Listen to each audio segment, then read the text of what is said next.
मध्य प्रदेश और छत्तीसगढ़ में बीजेपी ने अपने प्रत्याशियों की पहली सूची जारी कर दी, मगर राजस्थान में कहां अटक गया है किसी को समझ में नहीं आ रहा है।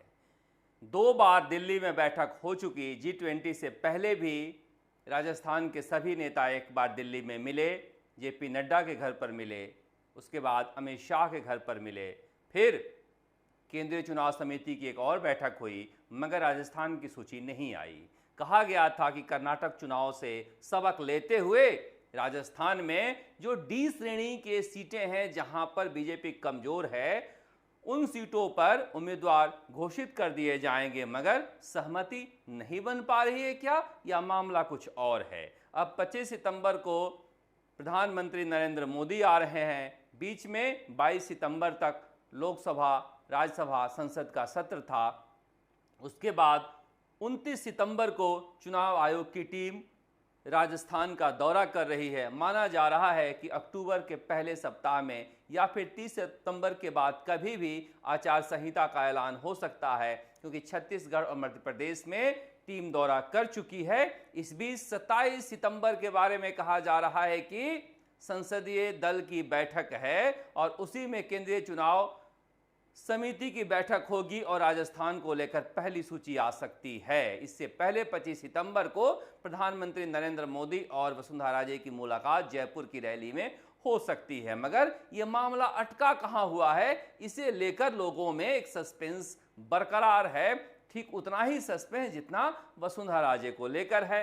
परिवर्तन यात्रा के नाम पर कहा गया कि टिकटों की घोषणा रोकी गई है, क्योंकि जो उम्मीदवार हैं, जो टिकटार्थी हैं, वही तो भीड़ लाते हैं, और फिर वो अगर छट गए तो फिर भीड़ कौन लाएगा।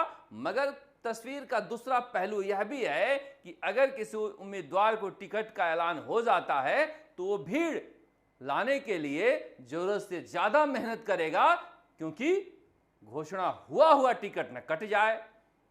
इसीलिए कहा जा रहा है कि ये कहानी कुछ अधपकी सी है, अर्ध सत्य है। कहानी यह है कि राजस्थान में बीजेपी में सब कुछ ठीक नहीं है। इससे पहले वसुंधरा राजे बीजेपी के राजस्थान मुख्यालय पहुंची थी, जहां पर नारायण पंचारिया, जो चुनाव संचालन समिति के अध्यक्ष हैं, और संगठन महामंत्री चंद्रशेखर उन्हें रिसीव किए थे। प्रदेश अध्यक्ष सीपी जोशी के साथ बैठक हुई थी, उसमें एक लिस्ट दिखाई गई और वसुंधरा राजे ने कहा तय कर लिए है तो क्या देखना, और डी ग्रुप के वैसे भी सीटों का क्या देखना जो जीत नहीं सकते, जीत नहीं रहे हैं, जो टफ सीटें हैं।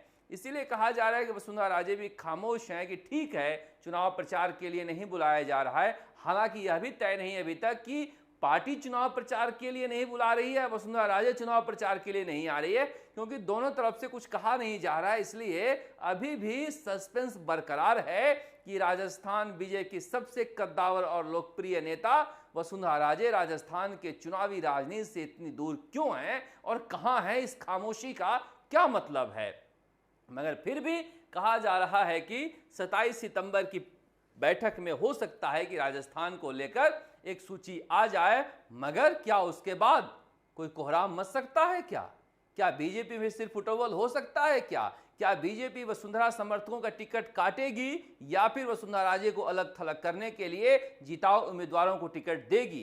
क्या वाकई कोई सर्वे हो रहा है, पार्टी अपने स्तर पर फीडबैक ले रही है, क्योंकि दूसरे राज्यों के नेताओं को राजस्थान में इसीलिए बुलाई थी बीजेपी ताकि वो अपना इंडिपेंडेंट फीडबैक दे सकें, स्वतंत्र जो भी उन्हें सुझाव मिला है वो पहुंचा सकें।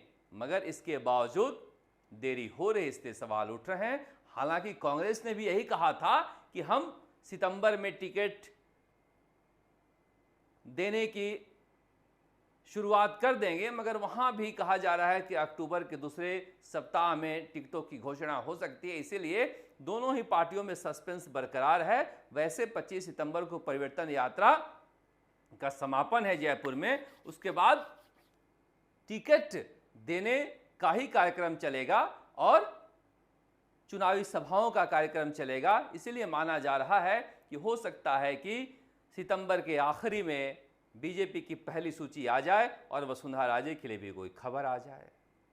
वैसे बीजेपी की राजनीति इस बार पिछले 25 सालों में पहली बार सस्पेंस और थ्रिल से भरपूर नजर आ रही है। आप देखते रहिए चुनाव आज तक। नमस्कार, जयपुर से शरद कुमार।